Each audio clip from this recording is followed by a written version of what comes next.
இந்த கோயிலில் வேண்டுதல்னு எடுத்துட்டா எல்லா வேண்டுதலையுமே முதல்ல நடத்தி கொடுக்காது. எனக்கு தெரிஞ்சு முதல்ல கல்யாணம் ஆகலைன்னு வருவா, கல்யாணம் ஆகலைன்னு அவளுக்கு உடனே 6 காலத்துக்குள்ளேயும் நடத்தி கொடுத்துட்டாரு கல்யாண பாக்கியத்தை. குழந்தை பாக்கியம் வேணும்ன்ட்டு வா அடுத்தது, உடனே குழந்தை பாக்கியம், குழந்தை நன்னா படிக்கணும், நிறைய மார்க் வாங்கணும், உடனே நடத்தி கொடுத்துட்டாரு. உடம்பு முடியாமல் வருவா, அதான் சொன்னேனே, உடனே நோய்வாய்ப்பட்டு இவர் தான் வைத்தியநாத கடவுள், உடனே வைத்தியம் பண்ணிவிடுவார். அதனாலே எனக்கே வைத்தியம் பண்ணது அவர் தான். 2 முறை ஆக்சிடென்ட் எடுத்து ரொம்ப முடியாமல் எடுத்து எல்லாம் இது, ஆனால் இவர் தான் என்னை காப்பாற்றிருக்கார். நான் தான் சொல்லுவேன், இந்த இடத்துல நான் நிற்கிறேன்னா அவனோட வேண்டுதலால் தான் நான் இந்த இடத்துல இருக்கேன். குழந்தை பாக்கியம் வேண்டி, படிப்பு சம்மந்தமானது, திருமணம் சம்மந்தமானது, கல்வி சம்மந்தமானது எல்லாமே வேண்டுதல் தான். இங்கே வேண்டிக்கக்கூடிய வேண்டுதல் எல்லாமே உடனுக்குடனே நடத்தி.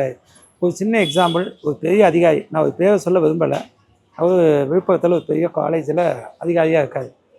அவருக்கு ஒரு சின்ன பிரச்சனை, ஏதோ சில விஷயத்தில் இது பண்ணிட்டார், மெமோ கொடுத்துட்டா.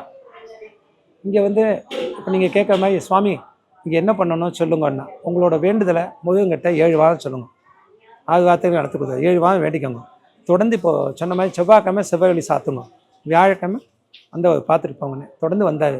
6 வாரத்திலே எல்லாம் சக்ஸஸ் ஆகிடுது. திரும்ப அங்கேயே உத்தியோகம் கிடச்சிடுது, கவர்மெண்ட் உத்தியோகம், க்ஷேமமாக இருக்கார்.